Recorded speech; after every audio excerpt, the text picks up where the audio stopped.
Ini berbau sangat busuk dan menyengat. Nanang tidak menyangka lubang yang digalinya 2 tahun lalu dijadikan tempat menimbun paket sembako bantuan presiden. Begini kisah pembuatan lubang hingga ditemukannya paket sembako yang menggemparkan warga dan media sosial. Nanang Firmansyah awalnya menerima pesanan membuat lubang untuk septic tank di tanah kosong Kelurahan Tirtajaya, Sukmajaya, Kota Depok 2 tahun silam. Pada 2020 lalu, ia menerima orderan menggali lubang dari seseorang bernama Dadung. Nanang pun menggali lubang tersebut dengan diameter lebar 2 meter dan kedalaman 1,5 meter. Begitu selesai menggali, Nanang langsung meninggalkannya. Saat itu tidak ada yang dikubur.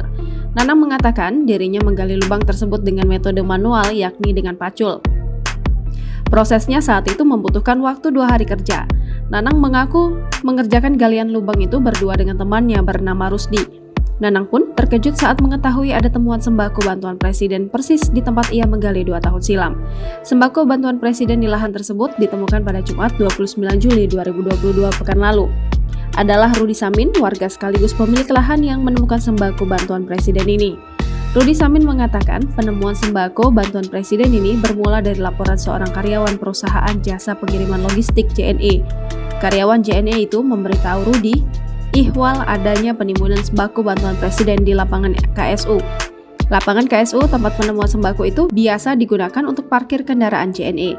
Lokasi gudang JNE juga berada persis di seberang lapangan tersebut. Rudi mengatakan ia menghabiskan waktu sampai 3 hari untuk menemukan sembako itu, bahkan harus menyewa alat berat. Rudi mengatakan tumpukan sembako bantuan presiden yang dipendam di dalam tanah ini bertuliskan bantuan presiden yang dikoordinir Kemensos. Adapun sembako bantuan presiden itu terdiri dari beras, minyak goreng, tepung, terigu, dan telur. VP of Marketing JNE Express Eri Palgunadi beralasan sembako bantuan presiden itu dikubur karena rusak. Ia pun memastikan bahwa penguburan sembako yang rusak itu tidak melanggar prosedur karena sesuai dengan perjanjian antara JNE dan pihak pemerintah. Namun, Eri tak menjelaskan lebih jauh kapan penguburan bantuan sembako presiden itu dilakukan. Seorang pejabat istana di lingkup sekretariat presiden saat dihubungi Kompas.com pada Senin 1 Agustus 2022 menegaskan pemerintah tak pernah bekerja sama dengan perusahaan logistik JNE untuk mengirimkan sembako bantuan presiden. Pejabat yang enggan disebutkan namanya itu menegaskan semua bantuan sembako dari presiden dikirimkan langsung ke masyarakat tanpa melalui pihak ketiga.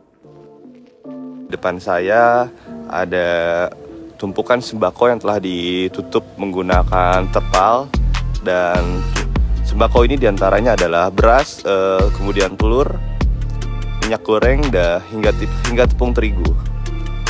Garis polisi pun telah terpasang di lokasi kejadian dan bau busuk pun sangat santer tercium.